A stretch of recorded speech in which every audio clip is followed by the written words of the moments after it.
జిల్లాలో ఉండే వచ్చి వారికి ఉన్న ఇబ్బంది కానీ వారికి ఉన్న సమస్యలు కానీ చెప్పే పరిస్థితి ఈరోజు తీసుకురాగలిగాం.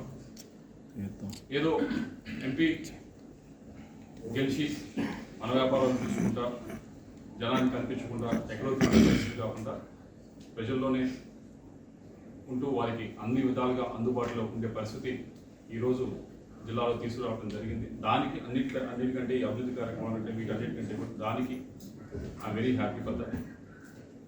అయితే ఈరోజు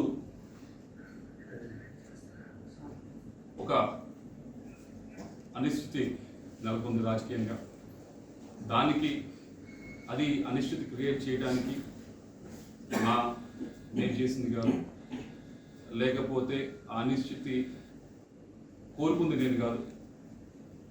దాని వల్ల ఎక్కువగా ఏదైతే ఈ కన్ఫ్యూజన్ అంతా ఉందో దీనివల్ల అటు పార్టీకి ఉపయోగం లేదు, ఇటు నాకు ఉపయోగం లేదు. మరీ ముఖ్యంగా క్యాడర్ ఎవరైతే ఉన్నారో వారందరూ కూడా ఈ కన్ఫ్యూజన్ సిచ్యువేషన్లో గడిచిన 15 రోజుల నుంచి 20 రోజుల నుంచి ఏదైతే నడుస్తూ ఉందో దానివల్ల వారికి కూడా ఎటు వెళ్ళాలా, ఏం చేయాలా, ఏ డైరెక్షన్లో పోవాలనేది అర్థం కాని పరిస్థితిలో వాళ్ళందరూ కూడా ఉండడం జరుగుతూ ఉంది.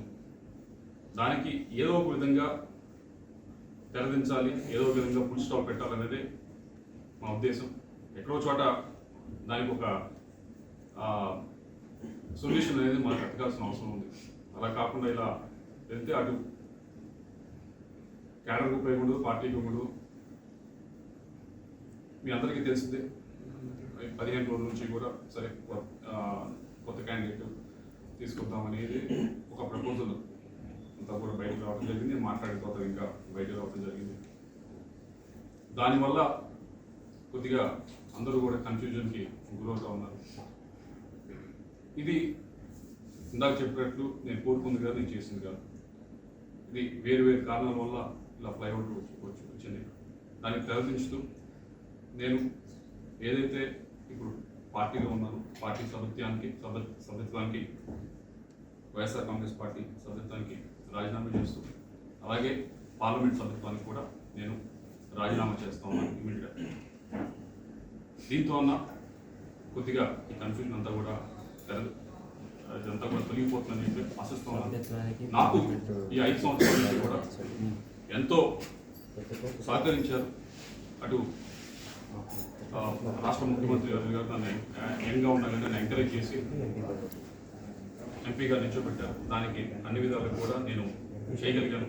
అభివృద్ధి కార్యక్రమాలు అన్నీ కూడా చేయగలిగాను. అలాగే పార్టీ పరిస్థితి కూడా పార్టీ పరువును కూడా అన్ని విధాలుగా కూడా పైన నిల్చోబెట్టగలిగాను. అలాగే కేవలం అదే కాకుండా ఎమ్మెల్యేలు కూడా పూర్తి స్థాయిలో ఈ 15-20 రోజులు చూశారు. మీ అందరూ కూడా ఏ విధంగా అయితే వాళ్ళు గట్టిగా కూడా ప్రయత్నించారు. వారందరికీ కూడా ధన్యవాదాలు తెలియజేసుకుంటూ మీ అందరి సెలవు తీసుకుంటాం. Thank you very much.